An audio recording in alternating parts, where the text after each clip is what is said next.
You know that feeling. The alarm goes off, your body is cemented to the bed. You hit snooze maybe twice, maybe 3 times, because getting up feels like trying to lift a 450-kilogram weight. And then the dread creeps in. Today is going to be a struggle. You think back to last night.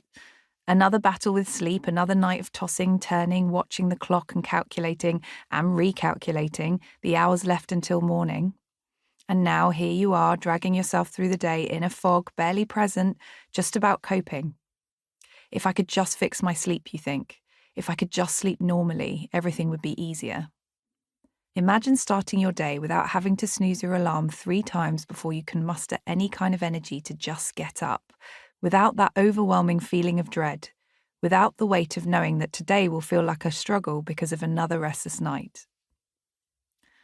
Or think about going through a full day, focused and energized without the constant brain fog or that crushing fatigue that makes every task feel twice as hard. These aren't just dreams, they're real changes you can make, and I'm here to show you how. This book will challenge some of the most common assumptions you've heard about sleep. You might think the secret to better sleep lies in perfecting your evening routine, but what if I told you that your morning habits may have a bigger impact than anything you do before bed?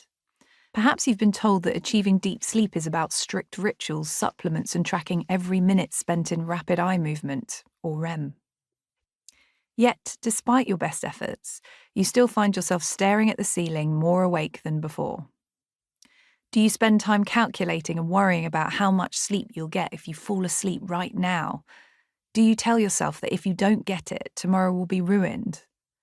If any of this sounds familiar, you're not alone. And more importantly, there's a way out. Sleep anxiety and the search for perfect sleep. For the past 2 decades, I've been in the business of researching and then fixing broken sleep. Not by citing endless studies, but by seeing what actually works for people who struggle in real life to get the sleep they need, to resolve really severe and often complex sleep disorders for good. From an inability to get to sleep, lying in bed for hours and sometimes all night, to people who wake up and just can't maintain the sleep, and everything in between, and for all sorts of reasons. From pain to stress, to parenting to menopause, we would call these issues insomnias.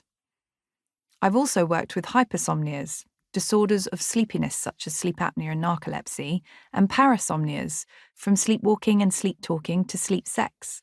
And while these are less common than insomnia and behave very differently, it has given me the best education in what normal sleep really looks like. But something has changed. My clinics used to be filled with people suffering from medical sleep disorders. Now, more and more, I see people whose biggest issue isn't a clinical disorder, it's fear. They come in with reams of data and measurements from their sleep trackers, which ironically can lead to chronic insomnia sleep disorder, convinced that one bad night has ruined their health forever. They don't just struggle with sleep, they panic about it, and it's causing problems.